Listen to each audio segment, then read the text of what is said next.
नमस्कार। आज हमारा विषय है कि आत्मज्ञानी व्यक्तियों के लिए संदेश। आत्मज्ञानी व्यक्ति के लिए संदेश मतलब क्या? मतलब मैंने ये वीडियो आत्मज्ञानी व्यक्तियों के लिए खास करके बनाया है कि आत्मज्ञानी व्यक्ति को क्या जीवन में महत्वपूर्ण है। आप रामभद्राचार्य का नाम सुना ही होगा आपने, बागेश्वर धाम के गुरु हैं।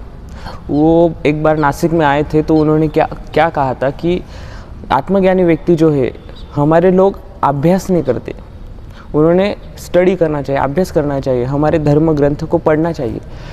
अनेक आत्मज्ञानी व्यक्ति ऐसे होते हैं कि वो आत्मज्ञान प्राप्त तो करते हैं पर वो खुद को ओपन नहीं करते, खुद को जान तो लेते हैं परंतु जानने के बाद जो लोगों को बताना है, जो कार्य करना है वो करते ही नहीं। तो ऐसे आत्मज्ञान का कोई उपयोग नहीं होता। जैसे कहते हैं ना, अगर आपके पास ढेर सारा पैसा है, ढेर सारी कोई चीज़ है तो उसको जंग लग जाती है। जैसे बुद्धि का हम उपयोग नहीं करेंगे तो उसको भी जंग लग जाएगी। वो किसी प्रकार की जंग, क्योंकि ज्ञान जब हम बांटते हैं तब बढ़ता है।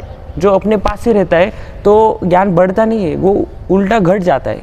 तो आत्मज्ञानी व्यक्ति के लिए यही संदेश है कि जब आप आत्मज्ञान प्राप्त करते हो तो ग्रंथों को पढ़ो, अभ्यास करो, हर एक चीज़ का अभ्यास करो। अभ्यास करने से क्या होगा, अगर आपको कोई प्रश्न पूछेगा तो आपको उसे उत्तर देते, मतलब उसका साइंटिफिक रीज़न भी दे सकते हो आप।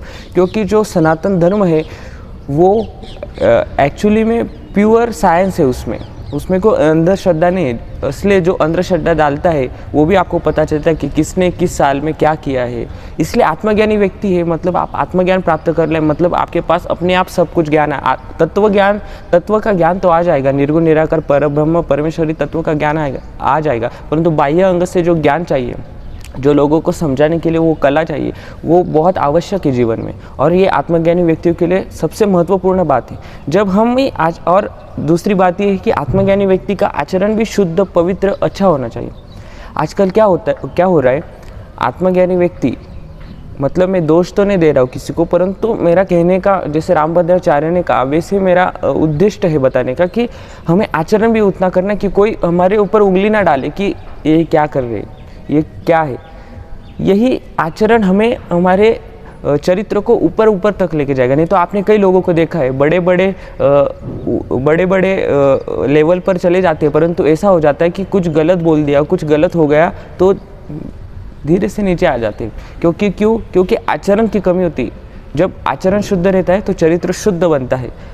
नहीं तो क्या होता है, मुंह से ज्ञान तो निकल रहा है पर आचरण नहीं है। मैं लोगों को बता रहा हूँ, बच्चों को सिखा रहा हूँ, और मेरा ही आचरण ना हो तो लोग मेरे ऊपर उंगली बढ़े कि तुम वैसे आचरण करते हो क्या।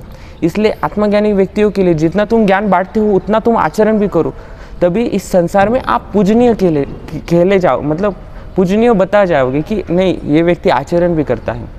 धन्यवाद।